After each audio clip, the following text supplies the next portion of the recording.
Hi guys, Mauro here. Okay. When you go and watch YouTube channels, tennis, you find a lot of instructions on the forehand, on the backhand, on everything, pretty much everything.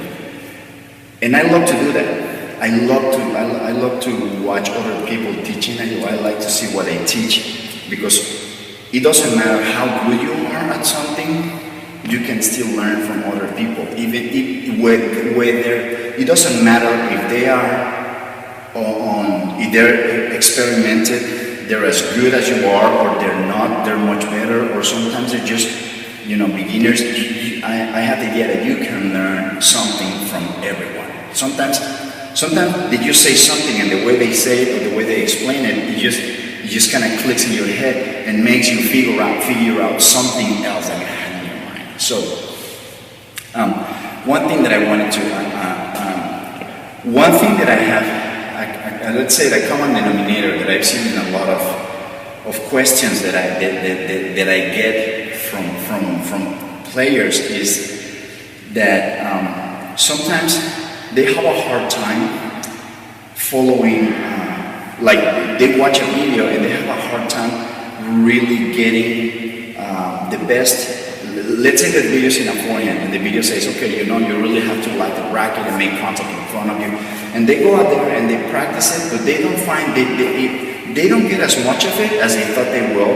It doesn't help them as much as they thought it would.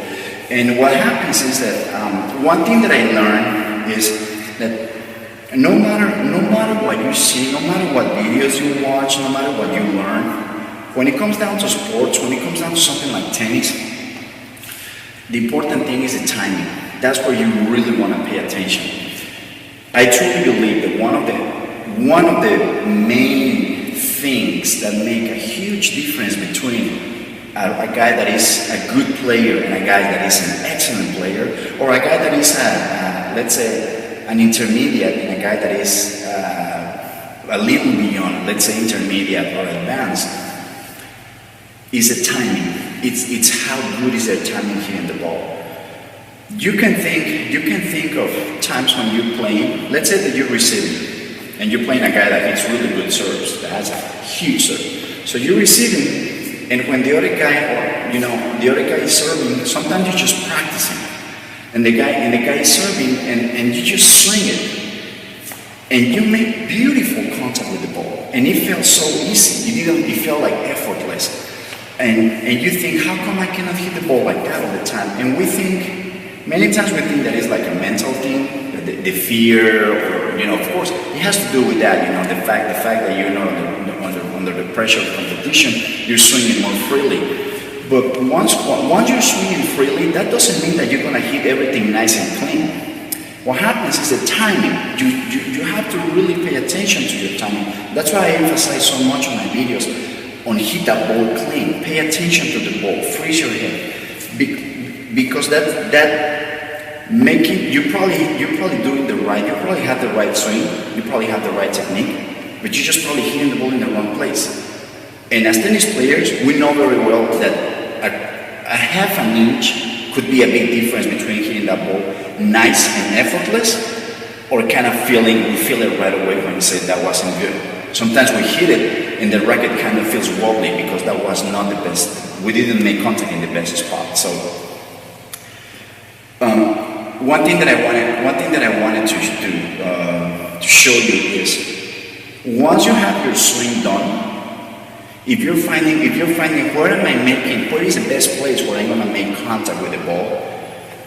Of course, in the end, after you practice, it's going to be reduced to less, sometimes it's just inches. It could be 2 or 3 inches a spot where you really make good contact. Sometimes it's even, as you become a better player, it becomes, I truly believe it becomes even less than that. So it's super important to pay attention to your timing, keep your eyes on the ball.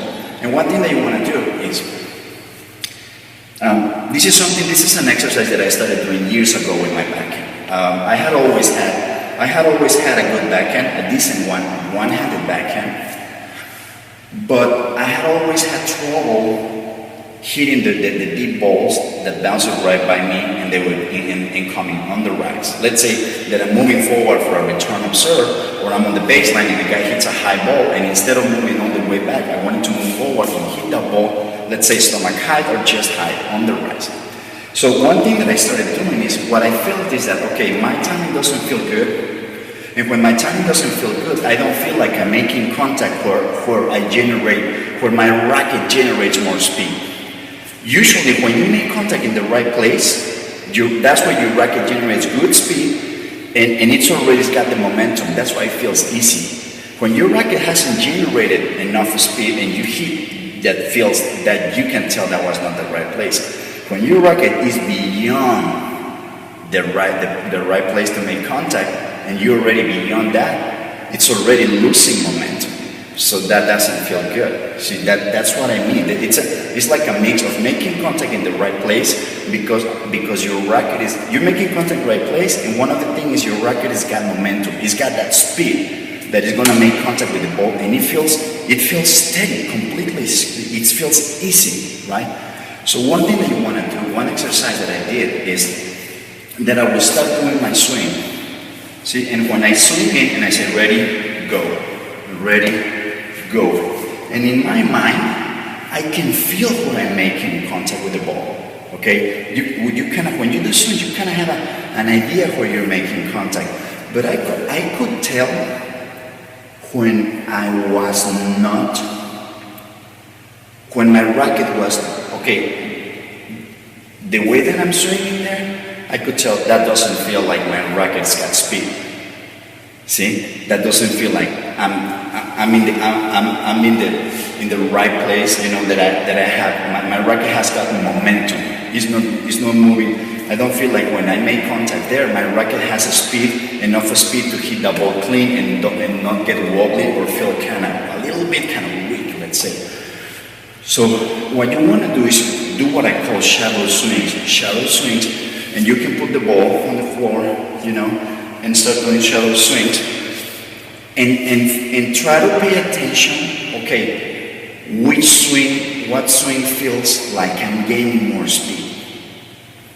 If I'm swinging with my arm extended all the way, if you're a two-handed backhand player, say, if I'm swinging here, and I'm feeling like I'm probably extending too far from me, and I feel like I'm not getting enough speed there.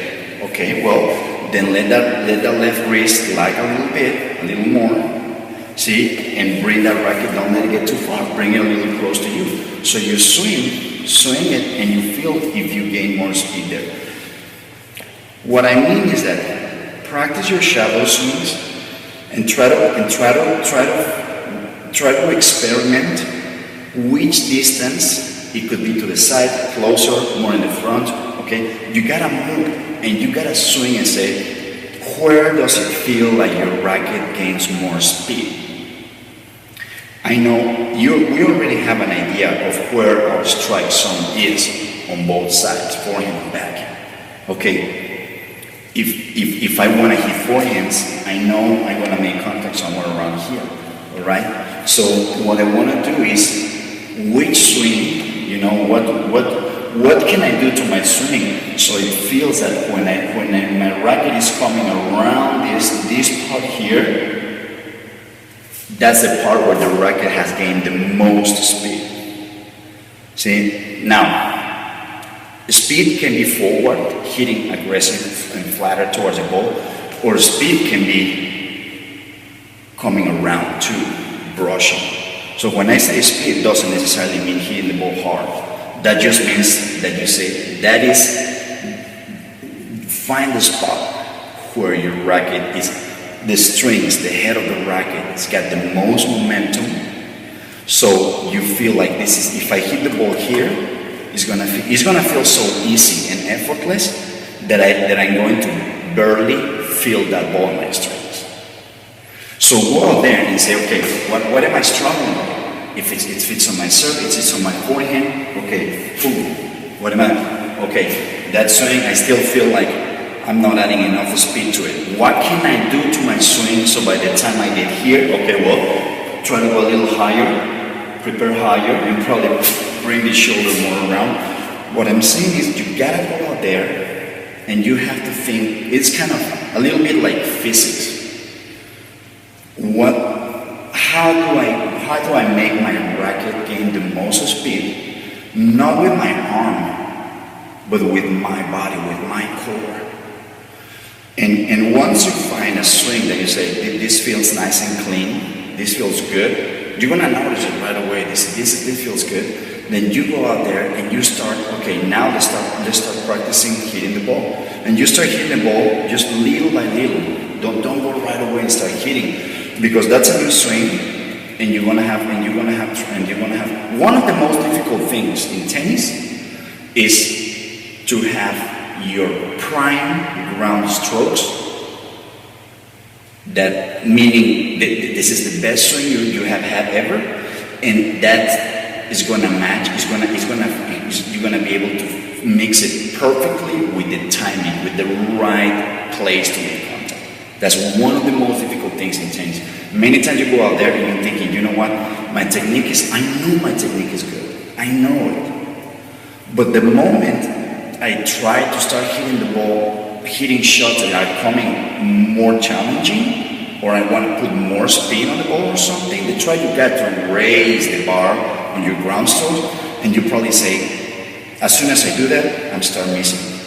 As soon as I do that, my forehand goes from very good to average or decent. It's very probably the timing.